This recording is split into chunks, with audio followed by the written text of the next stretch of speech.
When I started my newsletter, it was, more than 5 years ago at this point. It was free for a while, but the model seemed to be everyone was following a Lenny Rachitsky, which is we're gonna monetize through subscriptions, and it worked really well for Lenny. I think it's still working well for him. Like, it worked well for a number of people afterwards, but you hit a ceiling. It's like a high churn business, relatively low average price per user, and I think people don't wanna have, like, dozens and dozens of newsletter subscriptions out there. So, like, the bar is pretty high to be on that list. I've had to get comfortable, and I think you share my sentiment. Like, the ad plus subscription model is really gonna be the sweet spot for any newsletter in B2B, and, like, ads are really the main driver of revenue. And Substack, like, doesn't believe in ads at all, and so they're cutting off, like, what would be probably 80% of the revenue for, like, a typical newsletter, at least in these categories. And that was a big driver in me moving over. And then I remember being at a park with my kids trying to convince you, Kyle, like last steps to get you to come over. I'm like, dude, just come to grips with the fact that you're an ad-based business. Like, it's B2B ads. You're never going to be able to make up that much in subscriptions. Like, with somebody putting it down on their personal credit card, like, you want the juicy VC backed budgets of a marketing department, not some guy who like makes good money but has to put it growth unhinged down on his credit card. And like, Substack was great for me getting started, but to a hammer, everything looks like a nail. And I didn't want to sledgehammer my list without segmentation every time to try to get a subscription. Cause like my business today is plus 95% ad driven across newsletters and podcasts. And so if I want to get to what I think the full potential is, I have to respect the monetization model that I have to optimize for. And we still have a long way to go on the ad network front. Like, we are still early in building the ad tech and getting the right advertising partners. And like targeting, we're still like day one targeting. Like, there's so much sophistication. We've doubled the size of our ML team on the ad network side, and there's still a lot more to build. And targeting, like, oh, CJ is a consumer who reads these 15 newsletters. He always clicks on links about like finance and strategy and growth. He lives in the Northeast. He likes these sports teams. Like, that's like the type of data that Meta has on you, because they see everything you scroll and click on and like and DM. And like, I don't think we're ever going to get to the sophistication of like Meta's ad platform.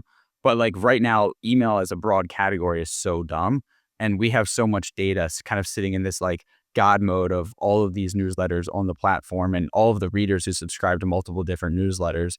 We know what everyone has clicked on, every ad that they've ever clicked on. We know everything that they've ever purchased down funnel from an ad through our ad pixel. So like, there's a lot of data there to get much, much better with ads. We're never going to replace Google and Meta. Like, they're going to be there indefinitely, and Amazon and all of these other players. But I do think we can go from 0% of their marketing spend to 5 to 10% of their marketing spend over the next few years. My thesis was always that the ad network revenue would one day surpass the SaaS revenue, just because like the zero marginal cost of running ads on the platform. So Kyle might pay us monthly, $150 a month for his SaaS fee. But if Kyle were to run ads on beehiiv, 5 days a week, then we're making that 20% margin, 20 times a month. And depending on how large Kyle's newsletter is, we might be making $5,000 off of Kyle's newsletter, which means he's making $100,000 in revenue, which is amazing for him. But that's why my thesis has always been that the ad network actually might be the bulk of our revenue. It's not today. I think we're 60-40 right now. It's SaaS to revenue on the ad network. I think CJ and I both use the boost feature within beehiiv as a way to attract subscribers that are interested in what we're writing about. And it's a pretty high ROI channel from my experience, and just also very targeted and being able to work with very relevant newsletters and attract subscribers that want to read newsletters. And so there's very few other places I could put paid dollars to work like that. Boost, I think, is, if you use it correctly and dive in, is like an amazing acquisition channel. It's also the most convoluted, complex part of the app. You send an application, you wait for an application, like you have to like look at their data, look at their location, what's their engagement look like, and then there's like budgeting and budgeting constraints. We're simplifying that right now. We're going to release something like a month or two to make Boost much, much simpler. But I agree. Like, if you are in the business as a newsletter to acquire new subscribers, it's one of the best channels. It came from my days at Morning Brew, where we realized the very obvious insight that the best newsletter subscribers come from other newsletters. Because if they're already in email, opening other people's email, the odds that they will also like your email, especially if you think your email is better than their email, is like very high. So yeah, the thesis is really strong. We just need to simplify the workflow there. Ali and the team at Tabs are building something that directly addresses one of the biggest headaches I see finance teams deal with today. Pulling data from your ERP, your CRM, your FP&A tools, and your usage systems and actually making it all work together. If you're running usage-based pricing or complex contracts, you already know how this usually plays out. Contracts live in one system, usage data lives somewhere else, billing happens in another tool.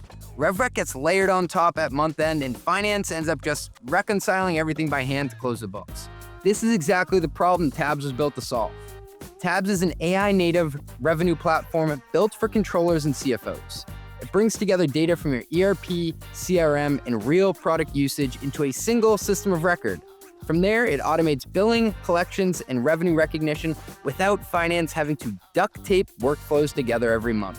If usage-based revenue is core to your business, this is the future of how billing and RevRec get done. Go check them out at tabs.com/run. That's tabs.com/run.